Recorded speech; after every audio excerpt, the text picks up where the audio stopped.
I rode a horse nearly every day. It didn't matter how cold it was, how hot it was, my job was riding a horse.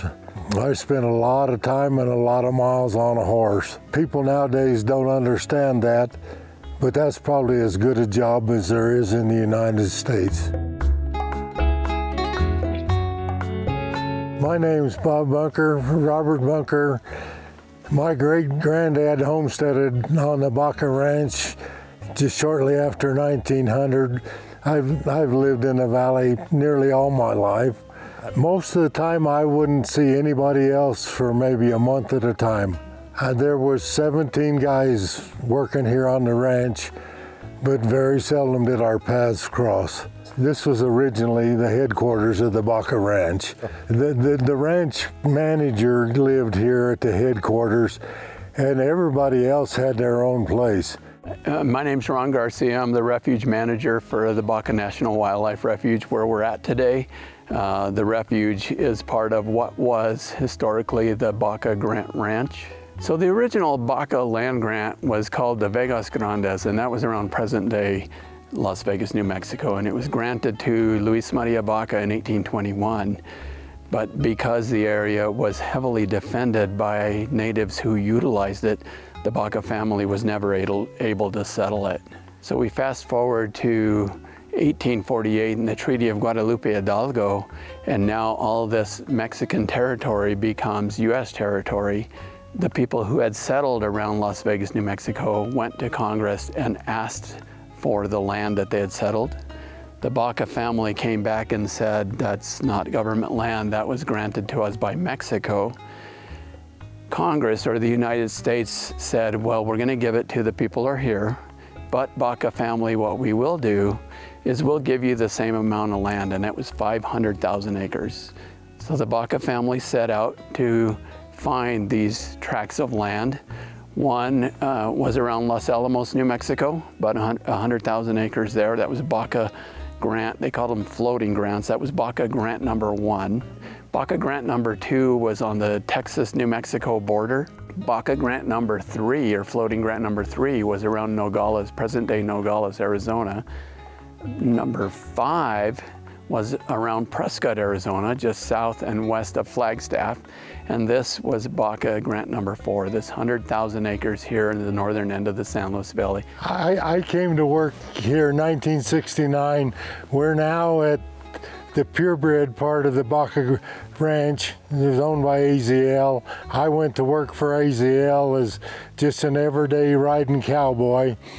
This house over here is where, at that time, the cattle foreman lived, and he mainly had 3 helpers that helped him calve the heifers, and during calving season, this was a 24-hour-a-day job.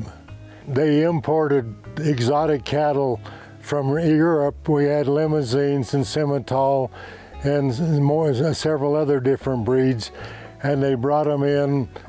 By the time I left, we had mainly a Black Angus and a Hereford Cross cow herd. Alfred Collins had developed this into one of the premier registered Hereford ranches in the country.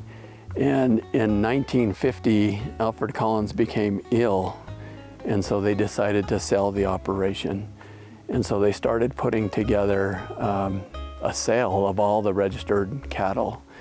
Before that sale could happen, Alfred Collins died, and the sale went on without him. In that sale of the registered herd, it happened in 1951, and it set several world records for cattle sales at the time.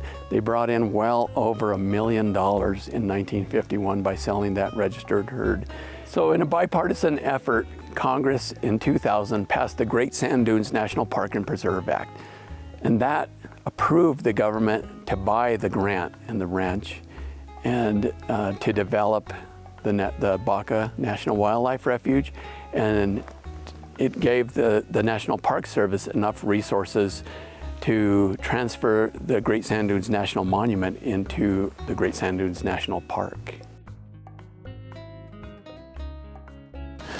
There used to be a 5-room house behind us, and it was made from old mine houses that they brought down from up in the mountains and put together to make a house.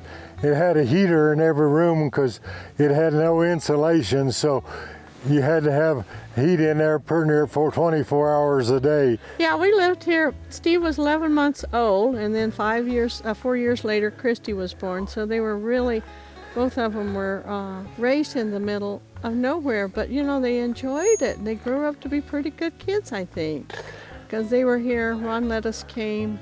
It was a couple of months ago, and Christy and Steve were both here, and they were talking about the good times they had. The hardest part was being able to check all the cows while they still had daylight, because when it got cold at night, you couldn't see good enough.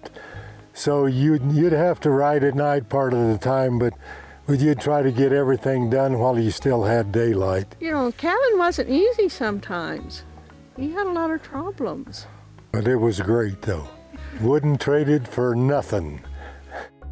This video was created by the Sangre de Cristo National Heritage Area as part of their work in historic preservation and sharing the stories of our community. And thank you for watching.